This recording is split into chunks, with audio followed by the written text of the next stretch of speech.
कोणाची? राजसाहेबांची. अच्छा, कधी आता? हा, तासाभरापूर्वी ठाण्यात. ओके, बोलले ते फोड्याफोडीवर पण बोलले. अच्छा, ते शार्प एकदम हे केलं असेल. त्यांना माहिती आहे कसं. तुम्ही रेडी तर सुरू करू आपण.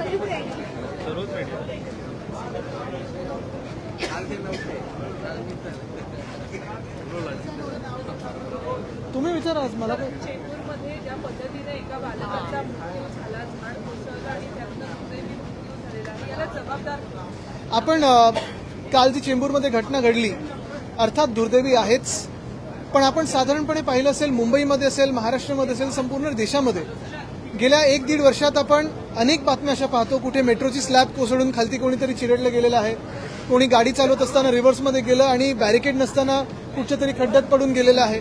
ह्या सगळ्या घटना ज्या होतात आणि खास करून आता पावसाळ्यातल्या ज्या घटना आहेत झाड पडण्याच्या, काल रात्री अजून 2 झाडं पडली, आत्ता 10 वाजता एक झाड मुंबईत पडलेलं आहे. मूळ गोष्ट हीच आहे की रस्त्याची कामं जी झालेली आहेत आणि गेले 4 वर्ष आम्ही जे ओरडत आहोत सातत्याने की घोटाळेबाजांनी कामं केलेली आहेत, कॉन्ट्रॅक्टर बोगस आहेत किंवा मोठ्या नावाखालती भलत्याच लोकांनी कामं केलेली आहेत. जर झाडाच्या अवतीभोवती तुम्ही पूर्णपणे कॉन्क्रिटीकरण केलं, झाडाला मोकळा श्वास घ्यायला जागाच दिली नाही, त्याची मुळं ही देखील कॉन्क्रीटमध्ये आणली, तर दुर्दैवाने ह्या घटना ज्या काल परवाकडे घडलेल्या आहेत ह्या वाढत जातील. हे आम्ही सातत्याने बोलत आलेलो आहोत. इनफॅक्ट आम्ही जिथे जिथे रस्त्याचे व्हिजिट्स केलेले आहेत तिथे महानगरपालिकेच्या अधिकाऱ्यांनी देखील बोलून दाखवलेलं आहे की ह्या घटना घडू शकतात. पण जे मान्सून पूर्वीची कामं आहेत, मग त्याच्यात ट्रिमिंग असेल, कॉन्क्रीटनी पूर्ण मुळाच्या अवतीभोवती विळखा घातल्या नाही ना हे बघणं असेल किंवा पाणी साचणार नाही हे बघणं असेल, हे सगळं सोडून जसं मी सांगितलं की मुंबईच्या महापौर या बांगलादेशमध्ये काय चाललंय, ढाक्यामध्ये काय चाललंय त्याच्यावरच जास्ती लक्ष आहे, मुंबईच्या कामाकडे नाहीये.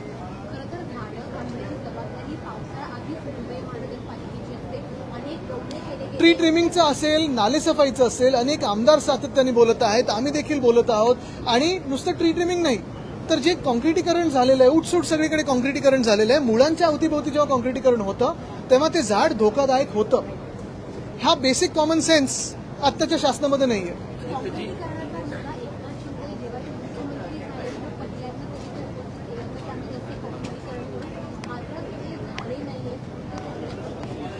बेसिक गोष्ट अशी की त्यांचीच मुळं कुठच्या पक्षात आहेत ही खोलपर्यंत गेलीच नाही आहेत, नुसतं पैशांमध्ये बुडलेली आहेत.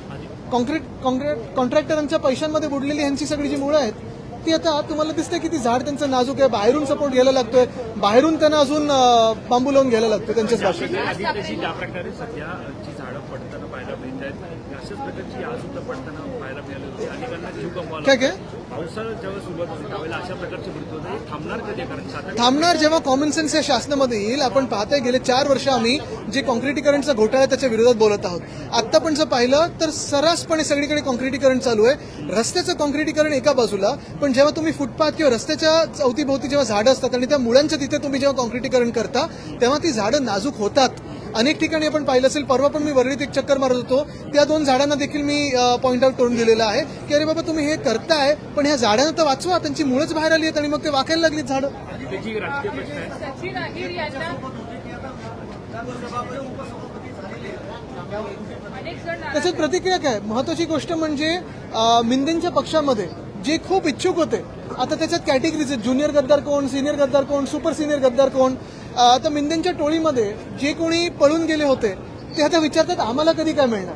पण परत एकदा मी तुम्हाला महत्वाच्या प्रश्नावर आणतो, हे सगळे जरी होत असेल तरी अनेक या राज्यामध्ये भाजपचे कार्यकर्ते आहेत, संघाचे कार्यकर्ते आहेत, त्यांनी पूर्ण जीवदान आपलं पूर्ण जीवन भाजपला अर्पित करून टाकलं होतं. घरदार सोडून प्रचार करणं असेल, त्यांच्यासाठी निवडणुकीत काम करणं असेल, ते लोक भाजपची एवढी सत्ता असताना ह्या पदांवर कधी बसणार? म्हणजे आता तर तिसऱ्या पक्षातून आणलं. तुम्ही वरळीत काम करत, मात्र आता थेटपणे असं म्हटलं जातं की वरळीमध्ये आता थेट लढत होईल कारण सचिन अहिर यांचा शिवसेनेमध्ये प्रवेश आहे. अरे यावरती मत काय? कारण माझं मत बिलकुल नाही. आमचं काम आहे आणि काम बोलतं. आमचं सगळी जी कामं आहेत ती वरळीकरांना माहिती आहे. विचारा. तुमचे जे आमदार आहेत ते अजूनही धनुष्यबाणाच्या चिन्हाची नोंद आहे निवडणूक आयोगाकडे, यामध्ये एक निर्माण होऊ शकते. मला वाटतं एक महत्वाचं निवडणूक आयोग असेल किंवा सर्वोच्च न्यायालय असेल, पूर्ण आदर ठेवून आम्ही हेच सांगत आहोत की जे आमच्यासोबत झालं त्यानंतर राष्ट्रवादी काँग्रेससोबत झालं, आम आदमी पार्टीसोबत झालं, टीएमसी सोबत झालेलं आहे आणि इतर पक्षांसोबत होऊ शकतं. पण ही जी काही चिंधडे उडवलेल्या आहेत लोकशाहीच्या, ह्याच्यासाठी जबाबदार कोण आहे? ह्याच्यात जर न्याय निवाडा, जर आम्हाला आमच्यासाठी जो आम्ही न्याय मागत होतो तो आधीच मिळाला असता तर आज देशाची ही स्थिती झाली नसती. आम्ही वर्षांमागे वर्ष तारखांमागे तारखा नुसतं वाट पाहत आहोत. न्याय कधी मिळणार? आता 30 तारखेला तारीख आहे, पण वेळ मिळेल का आणि न्याय मिळेल का? राज ठाकरेंनी देखील फोडाफोडी एक मिनिट, एक. राज ठाकरेंनी देखील फोडाफोडीवरून माझ्यावरती टीका केलेली आहे.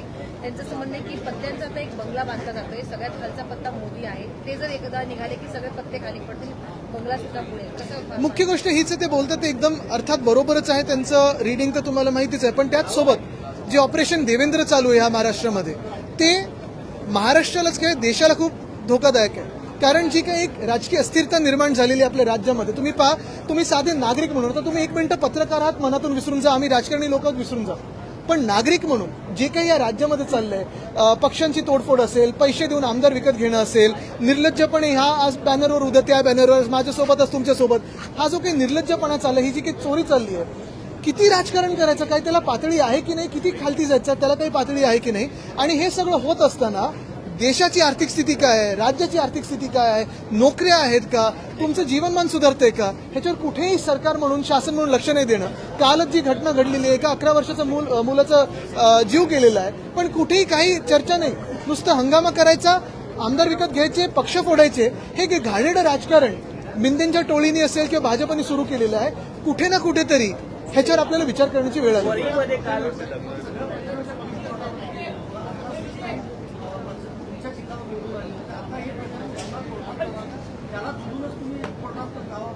आता 30 तारखेची वेळ तर बघा, आता थोडी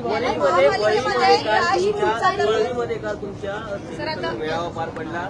सुनील शिंदे होते, किशोरी पेडणेकर होत्या, जवळपास 500 अधिक कार्यकर्ते होते, पण काही कार्यकर्ते सचिन अहिरेंसोबत जातील देखील आता बोललं जातंय. कसं पुनर्बांधणी वळीची करणार? अरे बोललं तर त्याच्यावर आमचे लक्ष नाहीये.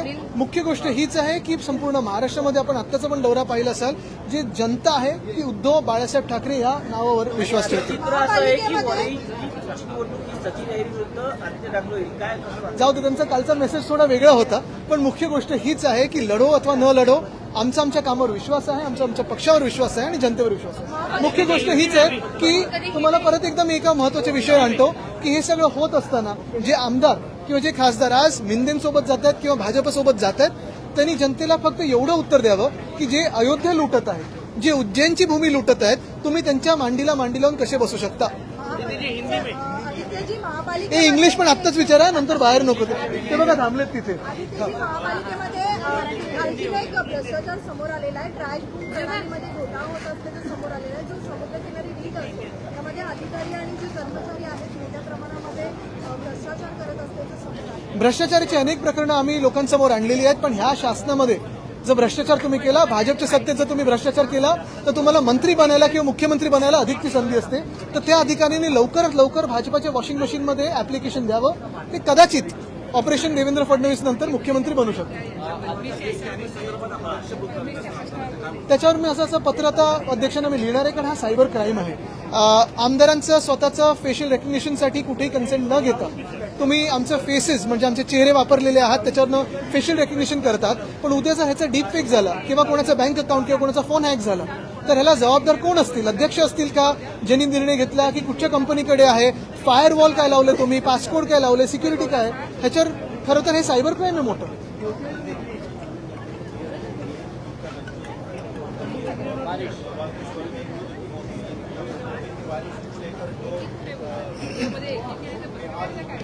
ऐसे नहीं कि मुंबई में पहली बार बरसात हो रही है, लेकिन पहली बार एक ऐसा शासन बीएमसी में बैठा हुआ है पिछले बहुत सालों के बाद जिसको मुंबई की चिंता नहीं है, लेकिन ढाका में क्या हो रहा है, बांग्लादेश में क्या हो रहा है, उस पर ही ज्यादा नजर हमारी महापौर साहिबा की है. और यही बात दुर्भाग्यपूर्ण है कि वो हम जो पहले से बताते आए थे, हमारे जो एक्सपीरियंस है उनसे बताते आ रहे थे, कोई ना कोई तो सीख ले. रास्तों के काम कैसे होने चाहिए, सेफ स्टेज पे कैसे लाते हैं, या ये जो कल की घटना है वो कैसे ना हुए, लेकिन इनका ध्यान पूरा राजनीति कैसे हो, पोलराइजेशन कैसे हो, उसी पे है.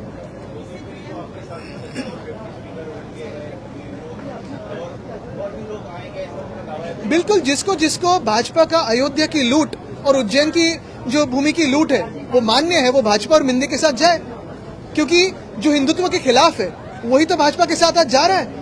क्या आप सोच सकते हैं कि रामलला के मंदिर में कभी भ्रष्टाचार हो सकता था? लेकिन जो भाजपा ने और संघ ने जो लोग बिठाए उन्होंने तो भ्रष्टाचार किया है. क्या आप सोच सकते थे कि मध्य प्रदेश के मुख्यमंत्री स्वयं वहां की भूमि की लूट कर सकते थे? लेकिन उन्होंने तो की है. ये तो मीडिया ने सामने लाया। तो जिन जिन को जो हिंदू विरोधी है वही भाजपा के साथ जा सकता है और मिंदे के साथ जा सकता है।